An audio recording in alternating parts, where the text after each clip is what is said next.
Debt is a concept that has existed for centuries, and it still mystifies many people. At its simplest, debt is money owed. But in today's interconnected world, debt becomes a vast, complex web that links nearly every country on Earth. Consider this: almost every country in the world is in debt. From the United States to small island nations, debt is everywhere. Governments borrow to fund everything from infrastructure projects and healthcare to defense and social programs. But here's the question that might confuse you. If every country is in debt, then who is actually lending the money? Who are the creditors that make this system possible? To answer this, we need to dive deeper into the mechanics of global debt and understand how money flows between nations. To understand who the creditors are, we first need to look at what national debt really means. National debt, sometimes called sovereign debt, occurs when a country spends more than it collects in revenue, mostly through taxes. To cover this gap, the government borrows money. This borrowing can happen domestically, from its own citizens and banks, or internationally, from other governments and global financial institutions. One of the most common ways governments borrow money is through bonds. Bonds are essentially loans from investors to the government.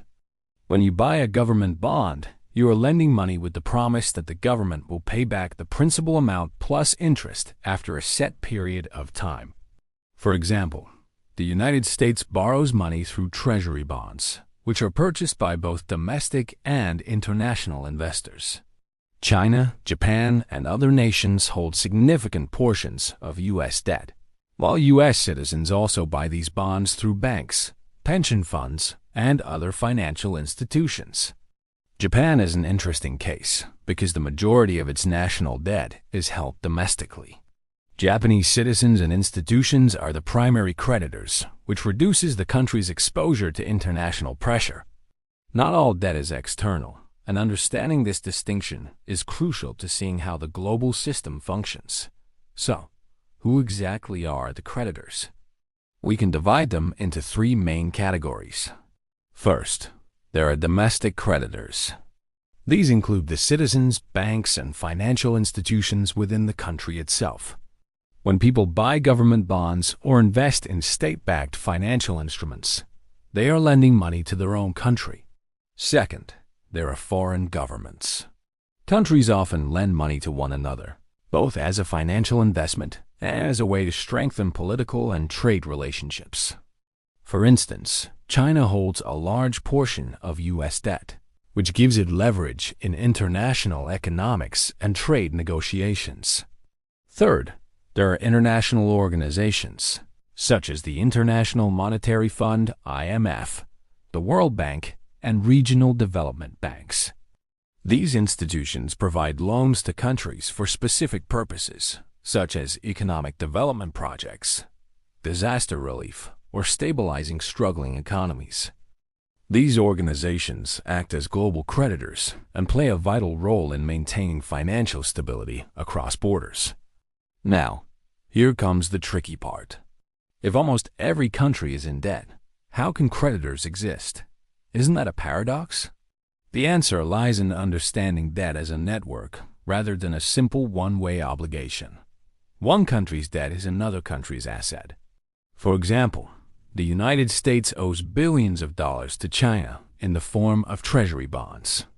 For China, those bonds are an asset, a source of future income in the form of interest payments. Similarly, when U.S. citizens invest in treasury bonds, they are lending to their own government. The global debt system is interconnected, with money constantly flowing between countries, institutions, and citizens.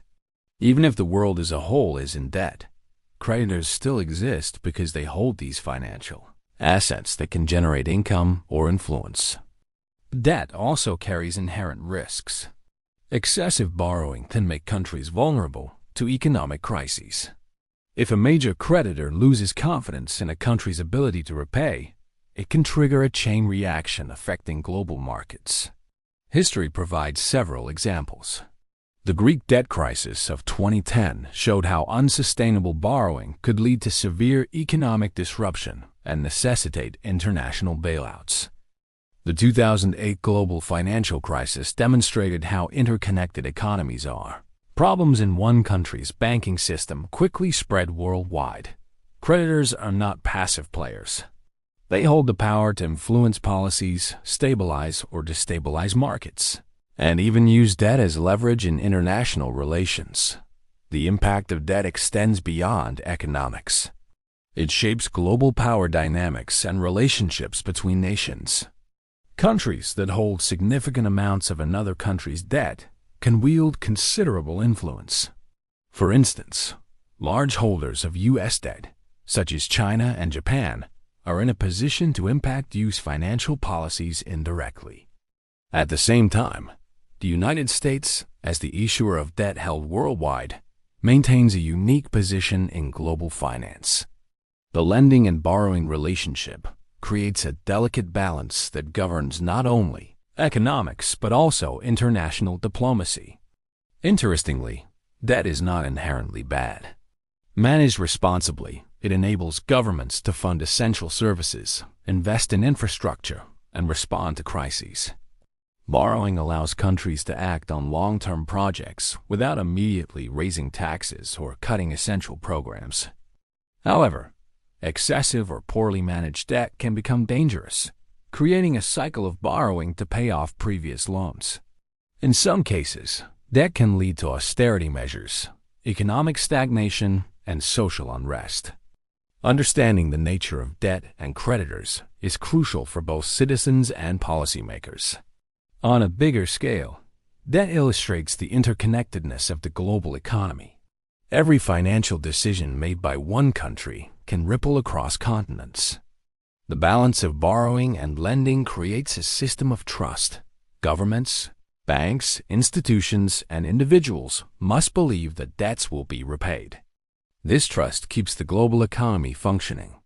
Creditors, whether they are domestic citizens, foreign governments, or international institutions, play a vital role in maintaining this balance. Without creditors, there would be no loans, no bonds, and no system to support growth or recovery during crises. In conclusion, debt is much more than a simple financial obligation. It is a network of relationships, trust, and influence that spans the globe. Every country's debt is someone else's asset, and this intricate system keeps the world economy moving. Next time you hear that a country is in debt, remember, somewhere else, someone is the creditor. Whether it's a citizen investing in a bond, a foreign government holding treasury securities, or an international organization funding development, these creditors are the silent pillars of the global financial system.